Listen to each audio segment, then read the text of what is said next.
जिस बंदे को 75 साल में ये बात नहीं समझ आई ना, वो ये वीडियो देख ले, आपको पूरा खुलासा पता चल जाएगा। एक अमरीकी मुसन्निफ हैं डैनियल मार्की। वो ना अपनी किताब में जो नो एग्जिट फ्रॉम पाकिस्तान है, उसके अंदर वो ये लिखते हैं कि हम अमेरिकन जो हैं वो पाकिस्तान को नहीं छोड़ सकते, और इसकी उन्होंने 3 बड़ी वजूहत जो हैं वो बताई हैं। पहली वजह जो डैनियल है ना, वो ये बताते हैं कि वो पाकिस्तान का जो न्यूक्लियर मिसाइल प्रोग्राम है वो इतना बड़ा और इतना एक्सटेंसिव है कि हमें इसके ऊपर नज़र रखने के लिए ना मुसलसल पाकिस्तान के साथ हमें इंगेज रहना पड़ता है। दूसरी वजह डैनियल ने ये बताई अपनी किताब में कि पाकिस्तान दुनिया का वो वाहिद मुल्क है कि जिसके चीन के सिविल मिलिट्री की आदत के साथ और उनकी जो गवर्नमेंट है और उनके साथ गहरे ताल्लुकात हैं और बड़े अरसे से ये निभा रहे हैं।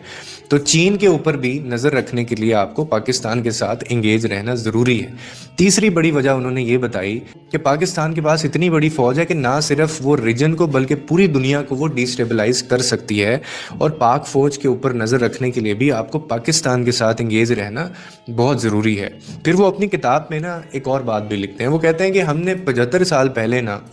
ये फ़ैसला किया था कि पाकिस्तान को हम डेवलप होने की इजाज़त नहीं देंगे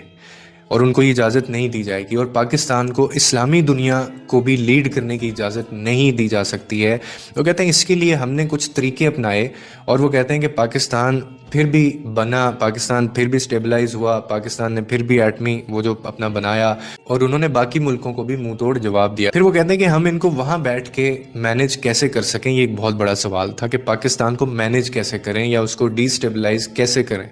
वो कहते हैं जी हमने पाकिस्तान के जो लीडर्स हैं ना उनको ख़रीदना शुरू किया, जिनमें पॉलिटिकल लीडर्स आते हैं, सिविल ब्यूरोक्रेसी के लीडर्स आते हैं, अफसरान आते हैं, इनके अलावा जर्नलिस्ट शामिल होते हैं जिनको हम ख़रीदते हैं, या फिर वो मीडिया हाउसेस भी ख़रीद लेते हैं, वो भी उसमें शामिल होते हैं। और डैनियल मार्की ने अपनी किताब में ये भी लिखा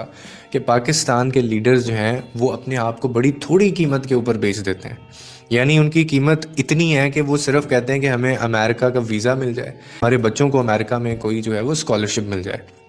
इतने कीमत में वो अपने आप को बेच देते हैं,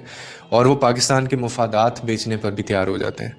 यानी ये थे वो कुछ पॉइंट्स जो डैनियल मार्की अपनी किताब के अंदर जो नो एग्जिट फ्रॉम पाकिस्तान है वो उसमें लिखते हैं।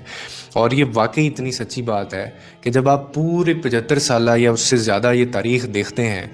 तो समझ आता है कि यार वाकई ये वजूहात हैं जिसकी वजह से शायद हमारा मुल्क जो है वो पीछे रह जाता है।